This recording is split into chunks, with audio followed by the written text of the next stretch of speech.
আসলো। প্রতি বছরের মতোই আমরা 3 বছর এটা নিয়ে পড়লো। বাচ্চাদের এবং ম্যাডামদের কিছু পরিণত কিছু অপরিণত লেখা নিয়ে প্রকাশ করি, এটা বজায় রাখার চেষ্টা করছি। আর যেগুলো অপরিণত পরবর্তীকালে যেটা পরিণত হয়ে উঠবে।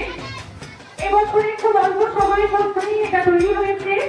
এখানে যারা স্থান করে নিয়েছে, পরবর্তীকালে এটা দেওয়ালে দেওয়া হবে, তবুও একটু বলে নিই, এখানে যারা নিজেদের লেখা এবং ছবি দিয়ে এই দেওয়াল পত্রিকাটা সাজিয়ে তুলেছে তারা হলো দশম শ্রেণীর ছাত্রী শুভশ্রী মাইতি, নবম শ্রেণীর ছাত্রী দেবস্মিতা মাইতি, ষষ্ঠ শ্রেণীর ছাত্রী অপর্ণা মণ্ডল, রয়েছে সপ্তম শ্রেণীর ছাত্রী শান্তি পাইক, পঞ্চম শ্রেণীর ছাত্রী সৌরিকা ডাকুয়া, ষষ্ঠ শ্রেণীর সোহিনী গিরি, রয়েছে শান্তি পাইক সপ্তম শ্রেণী এবং আমাদের সহশিক্ষিকা মহাশয়া সায়না চালক, তিনিও একটি লেখা দিয়ে এটি ফুটিয়ে তুলেছেন।